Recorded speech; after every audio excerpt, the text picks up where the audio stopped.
Entonces, nosotros hemos dicho que se pueden utilizar en algunas situaciones las proteínas como fuente de energía, pero en rigor lo que uno utiliza son los aminoácidos.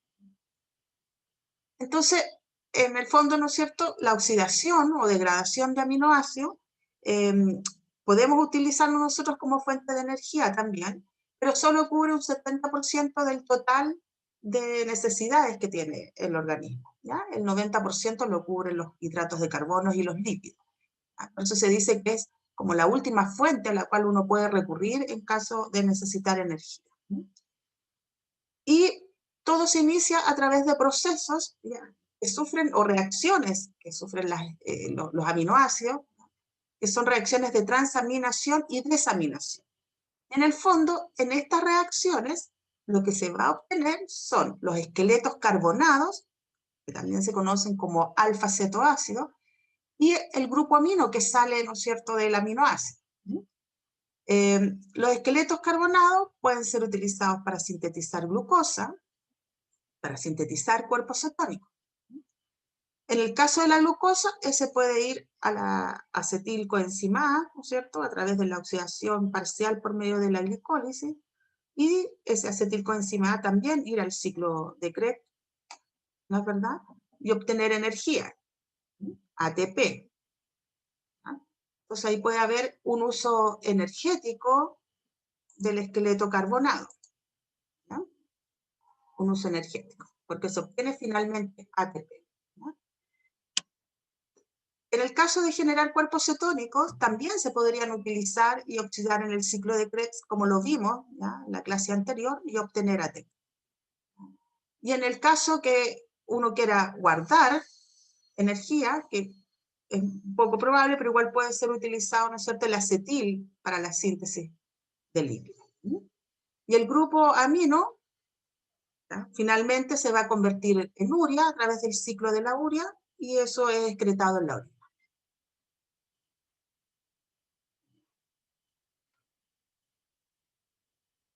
En todo caso, ¿no es cierto?, acá lo que se ve es un desprendimiento del grupo amino para poder generar esos esqueletos carbonados que podemos utilizar. ¿Ya?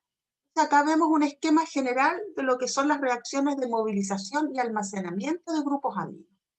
En este esquema podemos ver, ¿no es cierto?, destacado en estos cuadritos azules, tres compuestos: el alfa-cetoglutarato, el glutamato, la glutamina. Y si recuerdan de lo que vimos de función de los aminoácidos, hablábamos que en el caso del glutamato y la glutamina participaban en el metabolismo nitrogenado. ¿Ya? Ahí comenté en un momento de que ellos en el fondo participan en la eliminación o movilización, como dice acá, ¿no es cierto?, del grupo amino para formar urea finalmente. Entonces acá tenemos, ¿no es cierto?, el alfa-cetoglutarato, el glutamato y la glutamina. Glutamato y glutamina, glutamato recuerden que es un aminoácido bicarboxílico, y la glutamina es la amiga de ese aminoácido. ¿Ven? Que acá está el grupo amino. Entonces, si explicamos un poco estas reacciones, ¿ya?, acá tenemos el aminoácido, ¿ya?, que en una primera etapa va a ocurrir una transaminación.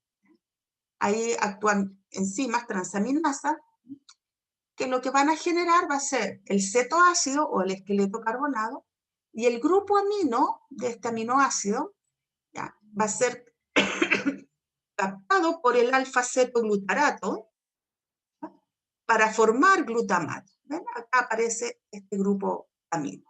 ¿Ya? Lo vamos a quizás ir destacando. Entonces, pierde el grupo amino, lo capta el alfa-cetoglutarato y se forma el glutamato. Esa es una primera reacción de transaminación. Luego vendría una reacción de desaminación oxidativa, ¿no?, que quiere decir que este glutamato pierde el grupo amino y se oxida. Eso lo hace la glutamato deshidrogenasa, ¿ya?, esta reacción de desaminación oxidativa. Entonces, al perder el grupo amino, podemos regenerar el glutamato, pero previa a una oxidación. Y ahí formamos NADP, NADPH. Un importante cofactor enzimático que se utiliza con fines biosintéticas. Ese amonio que se libera también se puede fijar al glutamato, ¿no?, en una tercera reacción,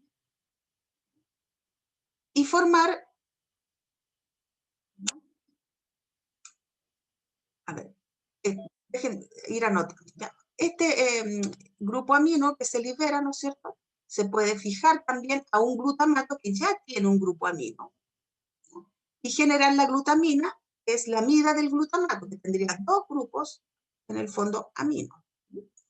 Y eso lo sintetiza la enzima glutamina sintetasa.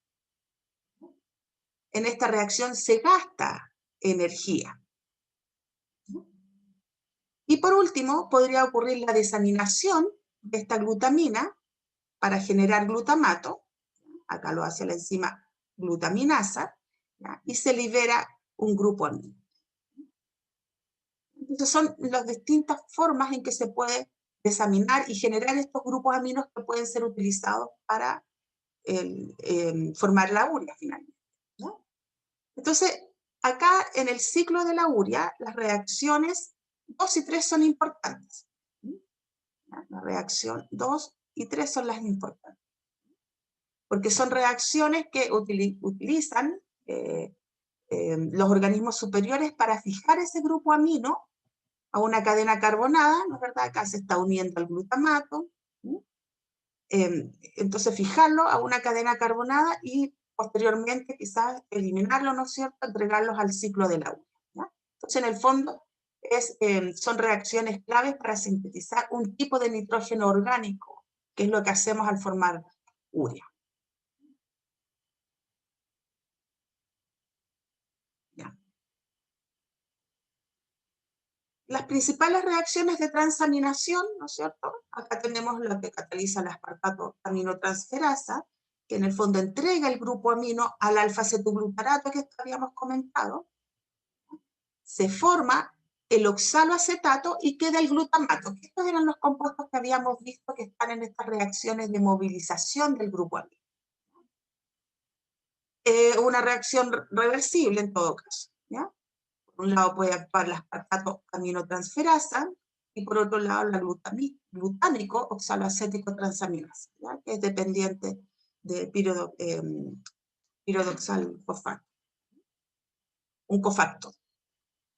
Este oxaloacetato finalmente se generó a través de esa reacción de desaminación, el esqueleto carbonado, ¿ya?, del aspartato.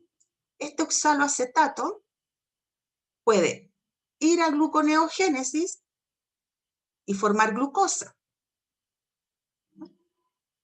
O también ser utilizado con fines energéticos, si ingresa al ciclo de Krebs. Recuerden que nosotros siempre utilizamos las proteínas, en caso de tener una dieta equilibrada, utilizamos las proteínas cuando ya no tenemos lípidos, ya no tenemos carbohidratos. Por lo tanto, debemos generar glucosa porque hay tejidos que solamente usan glucosa para obtener energía. Entonces, por eso este oxaloacetato puede ir por gluconeogénesis hacia la síntesis de glucosa. O también sintetizar ATP.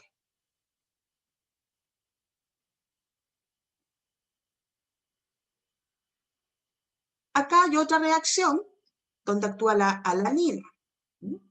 La alanina es la que le entrega el grupo amino al alfa-cetoglutarato y genera piruvato.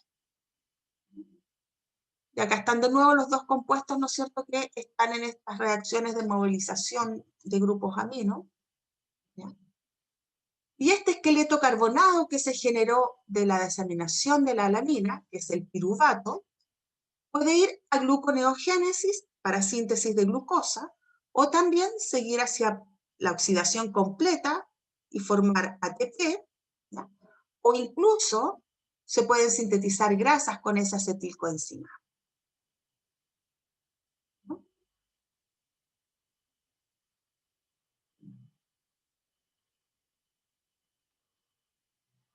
Ahora, ¿cómo va a ocurrir el ciclo de la urea?, ¿no?, que es la forma en que eliminamos el nitrógeno. Es importante saber que el nitrógeno se debe eliminar porque puede llegar a ser muy tóxico, ¿ya?, especialmente a nivel de cerebro. Entonces hay que eliminar este grupo amino. ¿Y cómo se elimina? ¿Ya? Hay una primera reacción, todo esto ocurre en la mitocondria, ¿ya? Donde el grupo amino, junto con un bicarbonato y energía, forma el carbamoil fosfato. ¿Ya? No sé si lo tengo de... Ah, no, lo tengo de este. Forma el carbamoil fosfato. ¿Ya?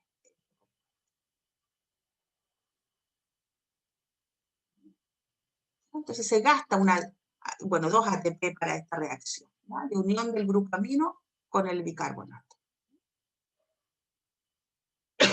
Luego, ¿no es cierto? Este carbamoil fosfato se une a la ornitina.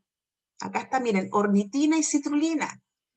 ¿Se recuerdan lo que hablamos de estos dos? Son aminoácidos, ornitina y citrulina. ¿Qué tipo de aminoácidos son estos dos?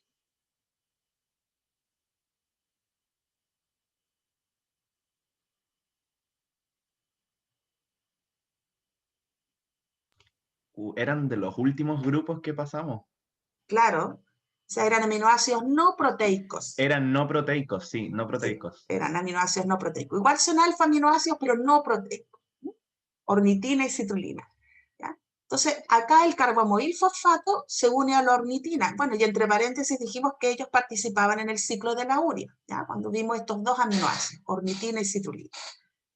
Bueno, acá el carbamoil fosfato se une a la ornitina y forma la citrulina. Entonces acá tenemos, ¿no es cierto?, la citrulina.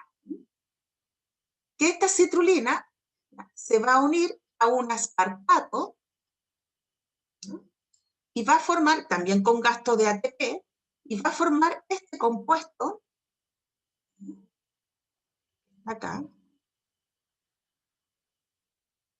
que es la arginosuccinato. Tenemos el aspartato unido a esta citrulina, arginosuccinato.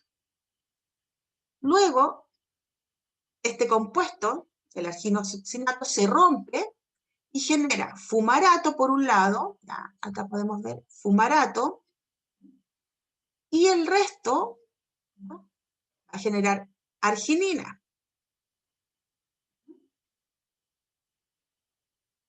Y esta arginina,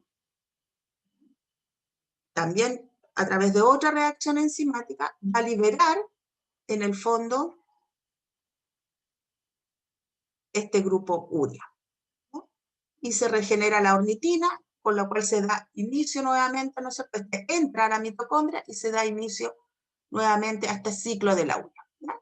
Entonces, ornitina es el que capta, o sea, el que ingresa a la mitocondria para unirse al carbamoil, al carbamoil fosfato y formar la citrulina. Y la citrulina, ¿no es cierto?, puede, ¿no es cierto?, después unirse al aspartato, ¿ya?, pero ya en el citosol generar este complejo alginosuccinato. Entonces acá es clave la generación de fumarato, ¿no es cierto?, por un lado, de este compuesto, y bueno, de urea, ¿no es cierto? Porque lo otro es regenerar la ornitina para que vuelva a funcionar este ciclo.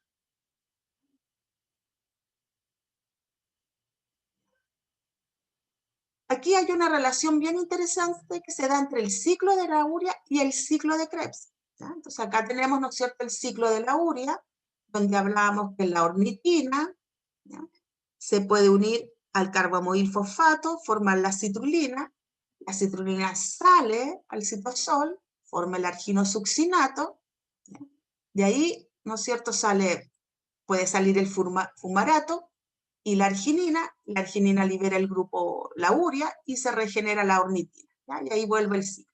Eso es lo que acabamos de ver, ¿ya? Pero dijimos que entre medio estaba el fumarato, ¿ya? El fumarato puede ingresar nuevamente a la mitocondria, o puede ingresar a la mitocondria, mejor dicho, ¿ya? Fumarato puede ingresar a la mitocondria e incorporarse al ciclo de Krebs. El fumarato es un intermediario del ciclo de Krebs. También si se oxida, puede transformarse en malato primero, ¿no es cierto?, que es su isómero, o también oxidarse y generar oxaloacetato, de malato a oxaloacetato. En cualquiera de las dos situaciones, ¿ya?, se genera el malato o se oxida oxaloacetato, estos compuestos también son intermediarios del ciclo de Krebs. Entonces ahí se incorporan estas moléculas al ciclo de Krebs. Y recuerden que el oxaloacetato, ¿no es cierto?, puede, a través de una reacción de transaminación con el alfa-cetoglutarato, formar el aspartato, ¿ya? Y el aspartato ser el sustrato para que se pueda unir, ¿no es cierto?, a la citrulina y formar el arginosuccinato y empezar a incorporarse acá, ¿no es cierto?, a este ciclo de la urea. Entonces hay una interrelación entre el ciclo de la urea y el ciclo del ácido cítrico, o ciclo de Krebs, o ciclo de los ácidos tricarboxílicos.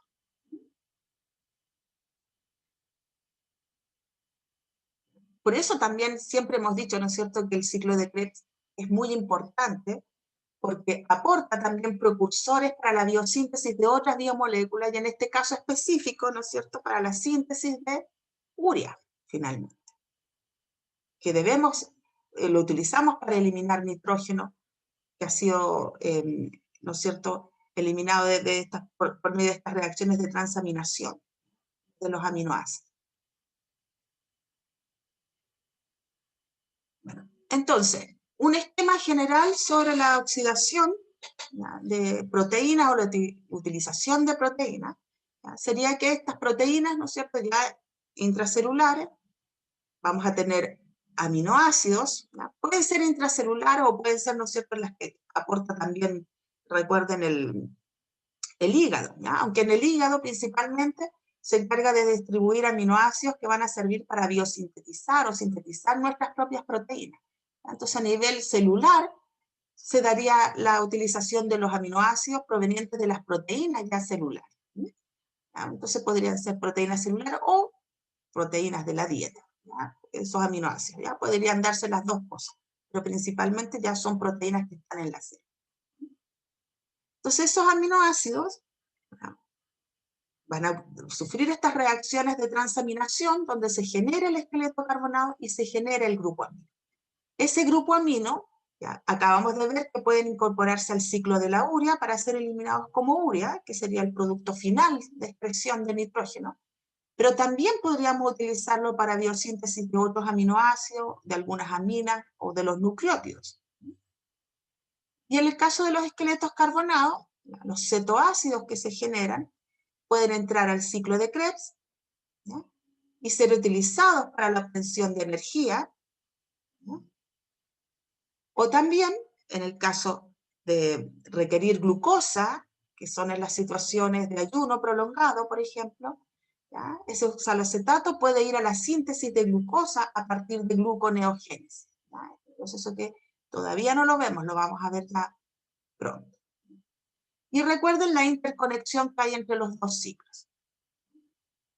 Por medio de este aspartato arginosuccinato que se forma, ¿no es cierto?, sale el aspartato y se puede unir al succinato y generar este complejo arginosuccinato que está dentro del ciclo de la urea. Bueno, en el fondo, ¿cuáles son los destinos de las cadenas carbonadas que se generan de estos aminoácidos, o esqueletos carbonados, o de estos cetoácidos? Bueno, de los 20 aminoácidos que son proteicos, los 20 aminoácidos convergen a 7 metabolitos distintos. Uno es el piruvato, acá tenemos el piruvato. Otro es el oxaloacetato, acá lo tenemos. Otro es el fumarato, el succinato, el alfa-cetoglutarato, y por último, el acetilcoenzima A y el acetoacetato o acetoacetilcoenzima A. Estos dos. Dependiendo de su destino, ¿ya?, pueden ser denominados como glucogénicos, es decir, que van a ir a la formación de glucosa, o cetogénicos. Entonces, los que son cetogénicos, en general, son los que su esqueleto carbonado se degradan hasta acetilcoenzima A o acetoacetato. Y si son cetogénicos, pueden ser utilizados para la síntesis de ácidos grasos, ¿ya? O cuerpos cetónicos, definitivamente. También están los aminoácidos glucogénicos, ¿no? Que son los que en su esqueleto carbonado van a ir a la síntesis de glucosa.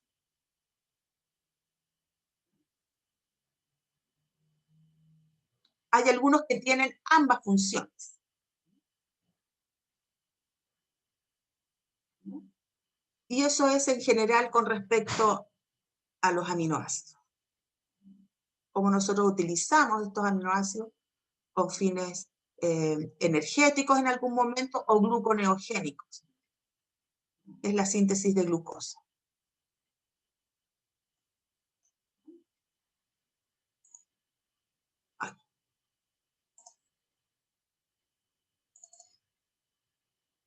Ya, entonces eso, voy a regresar. Entonces eso es finalmente lo que estamos viendo, esto es finalmente lo que yo quería comentarles sobre aminoácidos, ¿ya? Es como cortito, igual es harta información, pero es cortito finalmente lo que teníamos que ver sobre aminoácidos, que en el fondo estamos viendo el catabolismo.